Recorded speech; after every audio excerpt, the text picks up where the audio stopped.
Hello, ladies and gentlemen. Welcome to the recap and review of NCIS Season 17, Episode 5, Wide Awake. So we meet Corporal Lainey Alamonte, who is a young and restless woman who is super excited to have just slept through the night. But that comes to a screeching halt when she opens her fridge and finds a used gun inside. That does tend to be a bummer. Gibbs is getting ready to leave for work when all of a sudden a baseball comes crashing through his window. He probably is one of those cards you get for sandwiches and stuff, except like the 10th broken window is free. Gibbs goes outside and introduces himself to a young boy named Phineas who just moved in across the street. Gibbs tells him not to worry about the window and Phineas runs off. Late to a meeting with Ferb, maybe? The team heads to Lainey's house to try and figure out what's going on, and they end up finding a ton of prescription bottles, most having to do with her insomnia. They also figure out that the gun in her fridge is registered to a man named Joe Cortez, but Lainey says she doesn't know who that is. Bishop and Torres then head to Cortez's house and find no Joes, but plenty of crows. Amongst a million peanut shells, they eventually find Cortez's dead body. In the squad room, they figure out that Lainey has been discharged in an other than honorable way, but can't figure out why until her CO returns. They also figure out that Joe hosted something called the Low Joe Crow Show.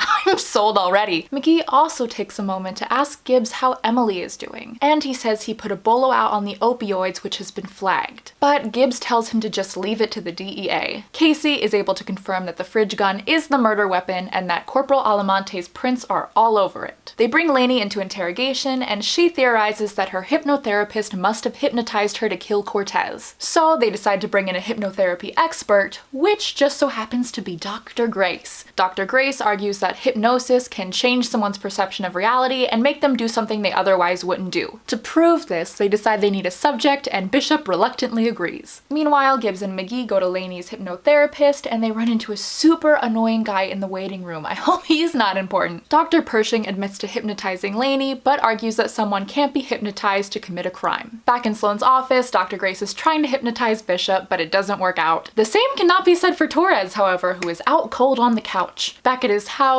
Gibbs finds that Phineas left him his lunch money to help pay for the window. When Gibbs goes to Phineas's mom to return the money, she says that she just got full custody of him and he's starting a new school and wants to learn baseball to fit in with the other boys. In the squad room, Bishop finds Dr. Pershing's profile and they're able to dig up some past dirt on him. Years ago, Dr. Pershing hypnotized his college roommate to commit robbery. They bring the doctor into interrogation, and although he still argues that you can't be hypnotized to commit a crime, things are looking a little fishy. McGee and Bishop go to talk to Lainey's CO, who says that he found her stabbing a wall with scissors, and when he confronted her, she went after him with the scissors herself.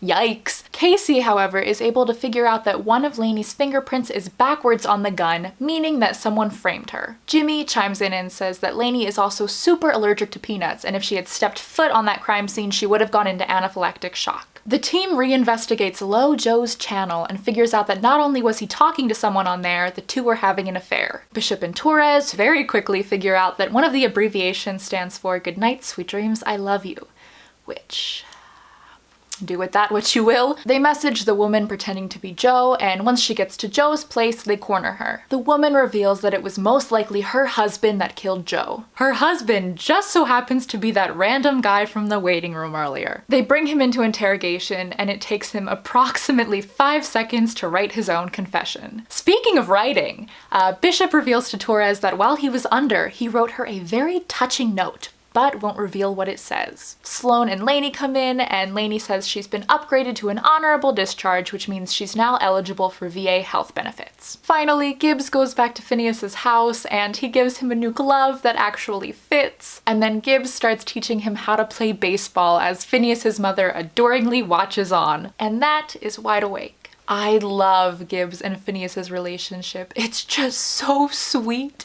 and pure. I just love like the father figure energy that like radiates from their relationship already.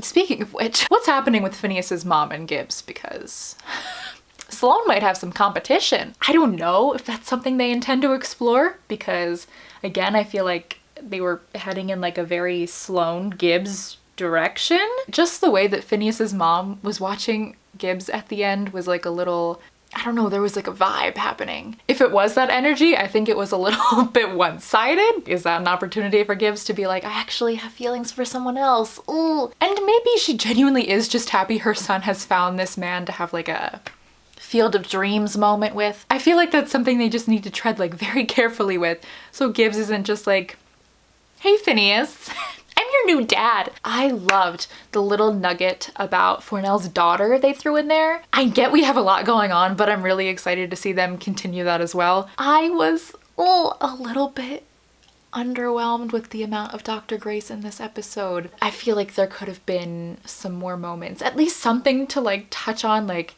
how has Gibbs been doing? How has Ziva affected him? Something remotely along those lines would have been really nice. This case just kind of felt a little bit all over the place, which is a shame because it had like a really interesting hypnosis thing going on. I just wish it would have been a little bit different, especially when it came to the ending. Torres and Bishop, I feel like their relationship is just in like a little bit of a weird place right now. We'll see moments where there's obviously like a lot of tension, and then there's moments like that good night, sweet dreams, I love you moment, which we'll see point A and we'll see point B, but we don't necessarily see how they get from point A to point B, if you know what I mean. And I get that they can be working those things out on their own, but I would just really, really love to see some of those moments of them having a conversation, of them working through those moments of tension. That note really feels like it might be a catalyst in moving their relationship forward. It feels like it's going to be something that maybe gets incorporated throughout the season until we eventually figure out what it says. Plot twist, it's just Ziva's note from She. Moving forward, there's a little bit of a hiatus until the next episode, and then it's a Casey-centric episode, which is really fun. I think Phineas is also in either Institutionalized or the episode after that. I'm a little nervous because I feel like sometimes recurring characters like that don't always have the best luck, and I kind of want him to live. And then there's been some rumors swirling about that Cody might be on set next week to film, which I think would line up with her next episode being episode 10, which in theory is the holiday episode. That would be really interesting, especially because I think there's the opportunity for some strong family elements. I'm really hoping we'll be getting some updates over the hiatus because, again, to the best of my knowledge, this hasn't been confirmed by any of the cast or crew or anyone like that. I don't know, the logistics of mixing like a typical NCIS holiday episode with such a big storyline, I don't know, I'm really interested to see how they would handle that. And it does make me a little bit nervous that it would be like a lot. Strong and wrong, that's what I always say. No risk, no reward.